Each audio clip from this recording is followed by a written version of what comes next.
get with you. Don't just stand there teasing me.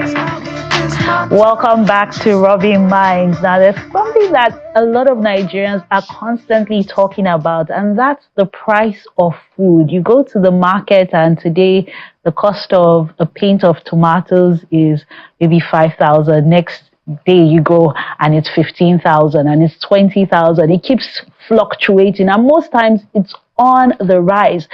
And you start to wonder, how are people still running food businesses and remaining profitable? Are they decreasing the kind of ingredients they are using? Are they substituting? You'd go and get pepper soup, and instead of seeing yam, you probably see sweet potato, which is cheaper. So it's an interesting conversation around the realities of everyday market prices. And would like to hear from a food vendor. We're joined by Chef Tucker Moore, who is a chef and also an entrepreneur. Welcome to Rubbin'Minds. Thank you so much. Thank you for having me. Thank you for honoring our invitation. Now, how has the current level of food inflation impacted your business? Are you one of those people that will substitute yam in pepper soup for sweet potato? Are you changing ingredients? I know there was a time where some people even stopped doing tomato-based stew and started doing banga and palm kernel stew. Cucumber. Cucumbers too, and watermelons. Yes, the inflation has affected my business greatly, as well as other businesses in the country. And thankfully, it's something that is known to both the consumers as well as we, the service providers, that this is this current state of things in the country.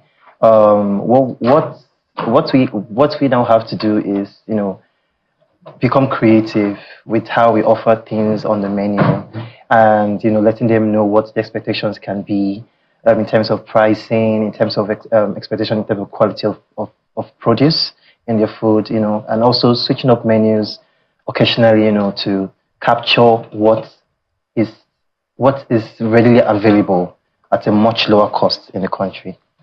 So what are those creative ways? Is it through substitution?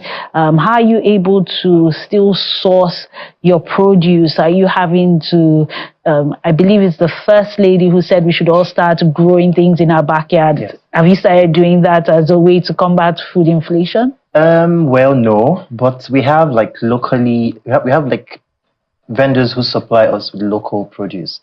Before now, we would buy things like cherry tomatoes, but we have our local tomatoes that are also sweet, sometimes come in that small sizes. We are now looking, into local produce as opposed to going to buy international products from before. So now we are now having to, incorporate these readily available produce in the country into our menu.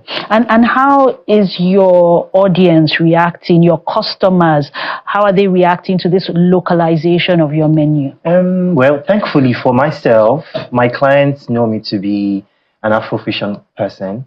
I take Western recipes and I infuse Nigerian ingredients into it. So I think that the play there has been a bit fair because in terms of expectations, it's what they are used to. It's the ingredients I use, very, very occasionally. Yeah. And how are you able to still maintain quality? So is it a case of reducing the quantity to maintain the quality, or is an outright change of the menu so you can still guarantee the same size, but it's just a different meal? Well, it can happen in several ways. Like in my business now, I would speak to my business. The changes hasn't been a lot, to be fair, because thankfully the clients sometimes can afford the changes in prices. We have changed prices a lot of times because of the current cost of things in the market, and they have accepted most of them. But in other cases, we have a slightly watered down kind of menu that we also let them know that this is also available. If you can't meet your price point, we can offer you this. However, it is still meat from the freshest produce, it's quality. Yeah, if you can have salmon, then you can maybe have Titus, in that kind of case. Okay, so having an alternative with different ingredients, so you can still guarantee quality Yes. and even the sizes. But are there any specific ingredients you've had to cut out or totally replace? Replace, no. I've only like had to cry all the time about the cost of things. But I think one specific thing that has just kept skyrocketing is dairy produce, especially butter, and then cooking cream. It has been off the roof. And these are ingredients that are not, you can't substitute them. You can't get butter from any other source. It's from cows. You can't buy a cow as well to make the milk, to milk it, and then get the butter out of it. So we have to buy them. It's shocking.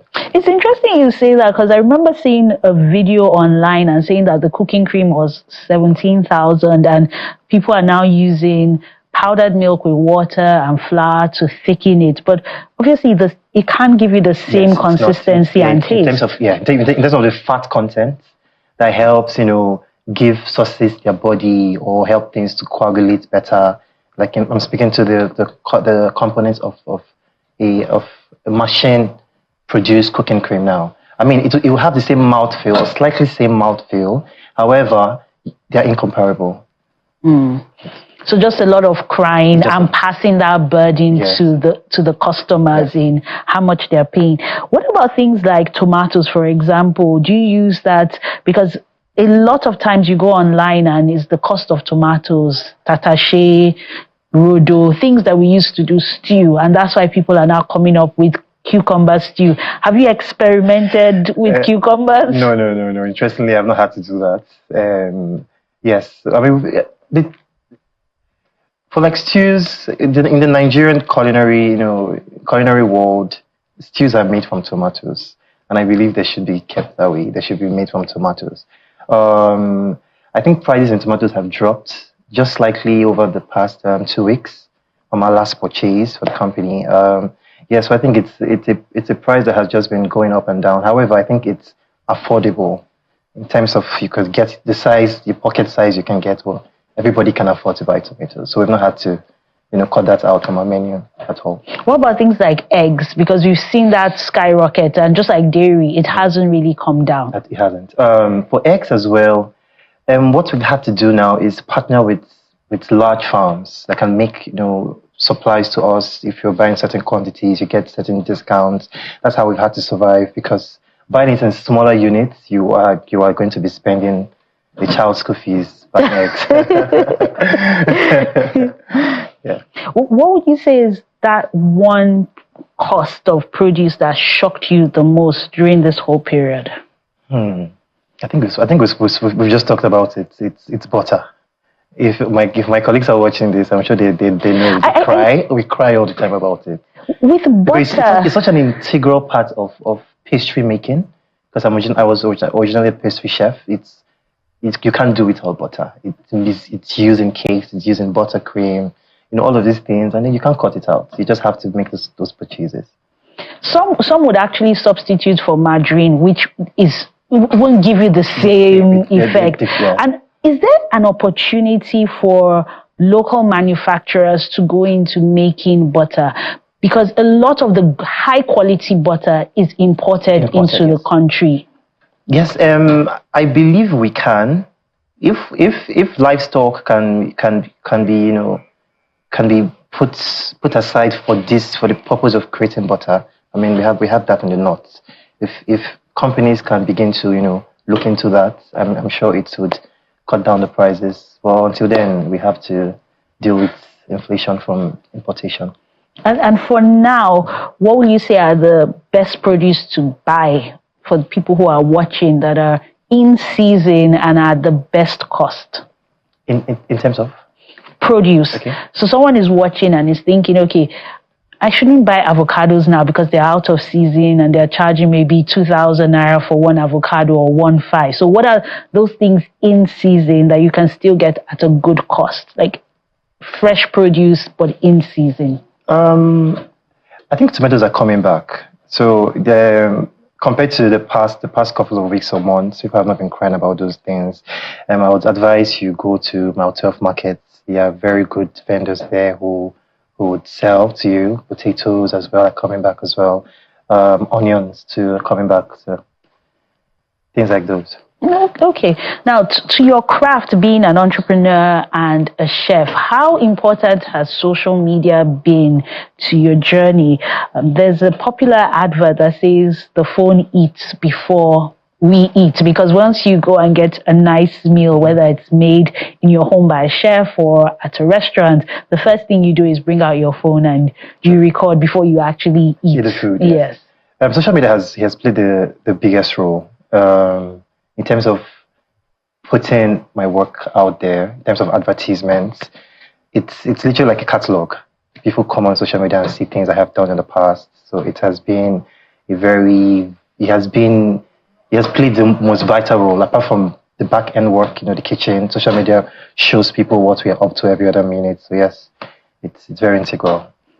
And for those restaurants where a lot of people go there to take pictures and pay so much money and the food is at supper, do you feel that that's what people want now from restaurants? Nice aesthetics for Instagram as opposed to great food? No, obviously not. I don't support that at all, because I pay attention to customer experience, which also involves the kind of things they eat, the kind of things you put on your plate for them.